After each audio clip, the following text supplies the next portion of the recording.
Hi friends, welcome to Manyasri kitchen. ఈరోజు మన కిచెన్లో పాలకూర కర్రీ చేస్తున్నాను.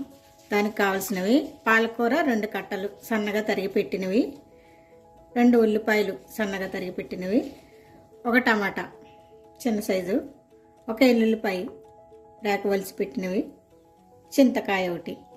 ఇప్పుడు కర్రీ ఎలా తయారు చేయాలో ప్రాసెస్ చూసేద్దాం. ముందుగా స్టవ్ వెలిగించుకొని ఈ స్టవ్ మీద చింతకాయని కాల్చుకుందాం.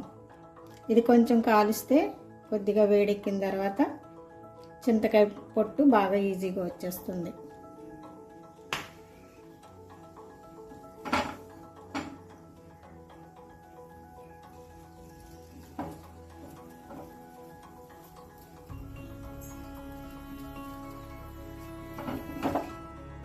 ఇలా కాస్త కాలితే సరిపోతుంది. ఇప్పుడు దీన్ని పొట్టు వలిచేసుకుందాం. ఇలా గింజలు పైన పొట్టు తీసి ఈ చింతకాయని ఇలా రెడీ చేసుకున్నాం. ఈ చింతకాయ అందుబాటులో లేనప్పుడు చింతపండు కూడా వేసుకోవచ్చు. చింతకాయ ఉంది కాబట్టి నేను వేస్తున్నాను. చింతకాయ అందుబాటులో లేకపోతే చింతపండు వేసుకోవచ్చు. ఇప్పుడు పొయ్యి మీద పాన్ పెట్టుకొని స్టవ్ వెలిగించుకోవాలి.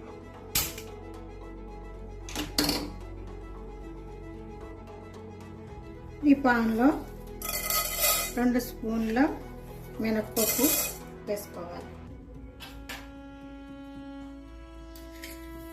2 స్పూన్లు ధనియాలు కూడా, 1 స్పూను జీలకర్ర వేసి బాగా ఫ్రై అవ్వాలి.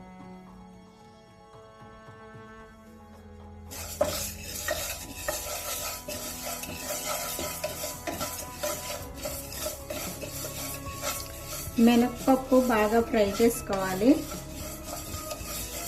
మినప్పప్పు బాగా ఫ్రై అవుతేనే కమ్మని వాసన వస్తుంది, టేస్ట్ కూడా చాలా బాగుంటుంది.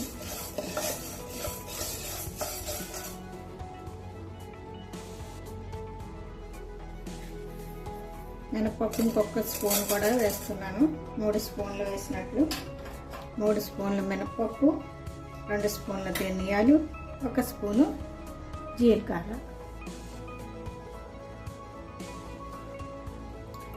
మినపప్పు ఇలా కాస్త కలర్ మారేంత వరకు వేయించుకుంటే సరిపోతుంది.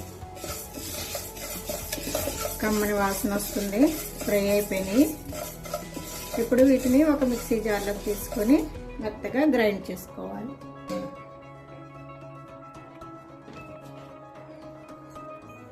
ఇప్పుడు ఇదే పాన్లో కాస్త ఆయిల్ వేసుకొని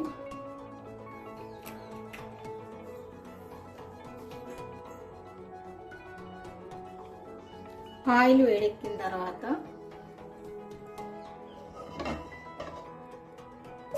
ఈ ఉల్లిపాయ ముక్కల్ని ఇందులో వేసుకొని ఫ్రై చేసుకోవాలి.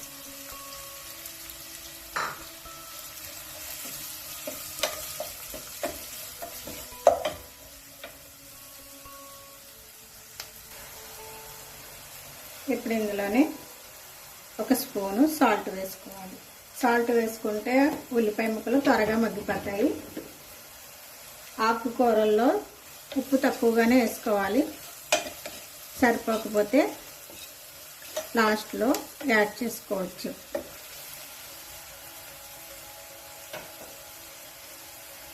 దీనిపై ఇప్పుడు మూత పెట్టి 1 నిమిషం పాటు ఉల్లిపాయ ముక్కల్ని మగ్గనిచ్చుకోవాలి.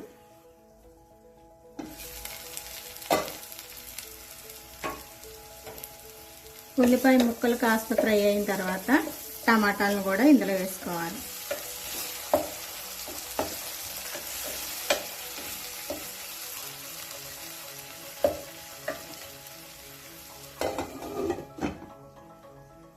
వీటిని కూడా మెత్తగా కుక్ అయ్యేంత వరకు మూత పెట్టి మగ్గించుకోవాలి. ఇలా కుక్ అయిన తర్వాత ఈ ఫ్రై అయిన ఉల్లిపాయ ముక్కల్ని టమాటా ముక్కల్ని ఒక మిక్సీ జార్లోకి తీసుకోవాలి. ఇందాక మనం మిక్సీ పట్టుకున్న దినుసుల్ని ఒక గిన్నెలోకి తీసుకున్నాం. ఇప్పుడు స్టవ్ ఆఫ్ చేసుకొని ఈ ఉల్లిపాయ ముక్కల్ని మిక్సీలో వేసుకోవాలి.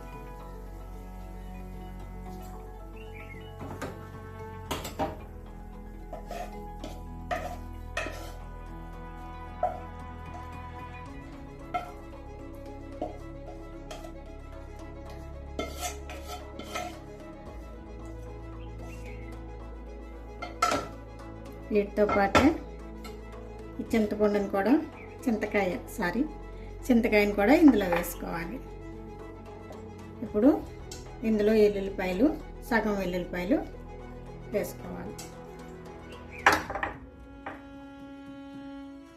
ఇప్పుడు దీన్ని కచ్చా పచ్చాగా గ్రైండ్ చేసుకోవాలి. ఇలా గ్రైండ్ చేసి దీన్ని పక్కన పెట్టుకుందాం. ఇప్పుడు స్టవ్ వెలిగించి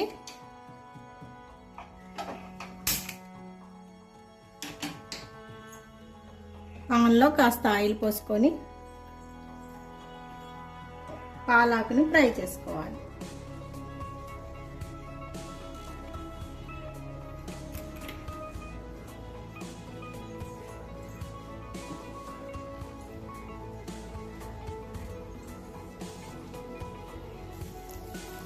ఆయిల్ వేడెక్కింది.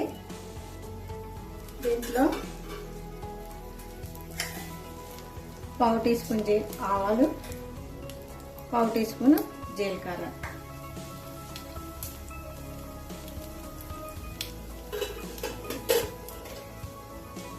2 ఎండుమిర్చులు వేసి ఫ్రై చేసుకున్నాం.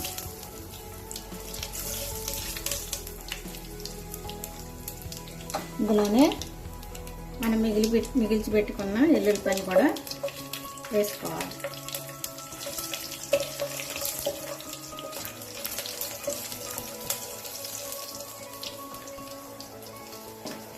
ఇప్పుడు పాలాకును వేసేద్దాం.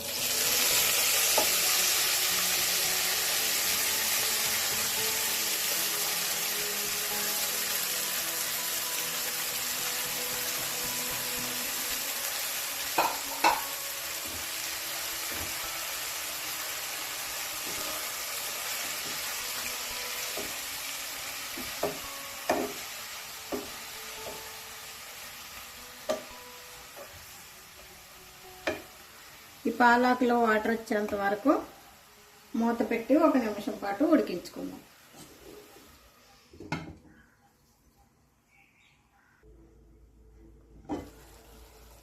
చూడండి ఎంత వాటర్ వచ్చిందో. వాటర్ అయితే చాలా వచ్చింది. ఈ వాటర్ అంతా ఇంకిపోయేంత వరకు ఫ్రై చేద్దాం.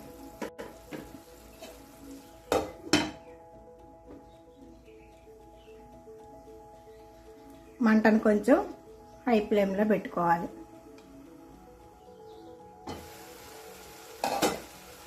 ఇప్పుడు దీంట్లో ఒక పావు టీ స్పూన్ పసుపు,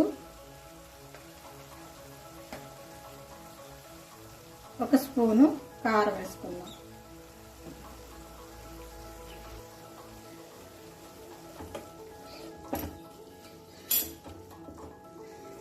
మనం పొడి చేసుకున్న పొడిని కూడా ఇందులోనే వేసేసుకోవాలి. ఇప్పుడే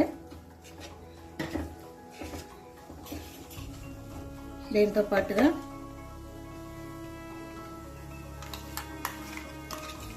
ఉల్లిపాయ టమాటా పేస్ట్ని కూడా వేసేస్తున్నాను.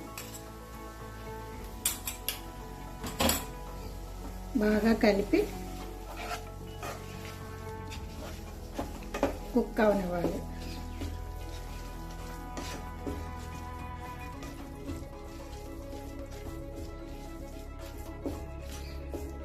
ఇంకొక స్పూన్ కారాన్ని యాడ్ చేసుకోవాలి.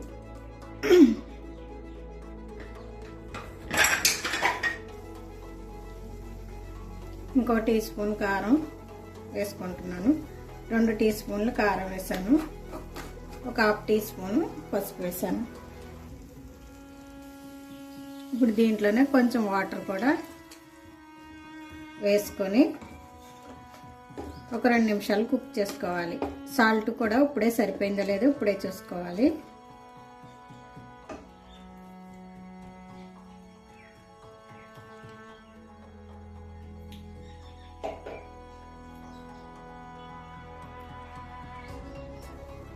కొంచెం సాల్ట్ తక్కువగానే ఉంది, కొంచెం సాల్ట్ యాడ్ చేస్తున్నాను.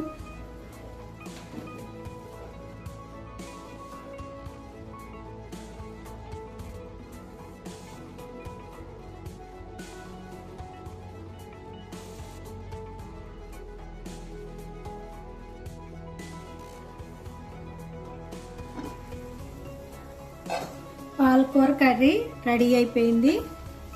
ఆయిల్ అంతా పైకి తేలింది కాబట్టి రెడీ అయిపోయినట్లే. ఇప్పుడు స్టవ్ ఆఫ్ చేసుకొని ఒక బౌల్లోకి సర్వ్ చేసుకోండి.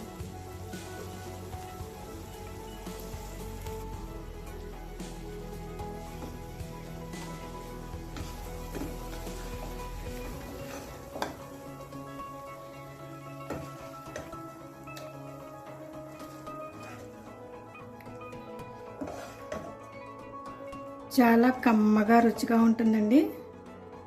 మీరు ట్రై చేసి ఎలా ఉందో చెప్పండి. పాలకూర అంటే ఇష్టం లేని వారు కూడా ఇష్టంగా తినేంత రుచిగా ఉంటుంది. ఒకసారి ట్రై చేయండి. ట్రై చేస్తే మీకే తెలుస్తుంది. ఫ్రెండ్స్, పాలకూర కర్రీని ఎప్పుడు చేసేలా కాకుండా కొత్తగా ఇలా ట్రై చేయండి. చాలా రుచిగా ఉంటుంది. ఒక్కసారి ట్రై చేసి చూడండి. ఈ వీడియో మీకు నచ్చితే లైక్ చేసి, షేర్ చేసి, సబ్స్క్రైబ్ చేయండి. Thank you for watching.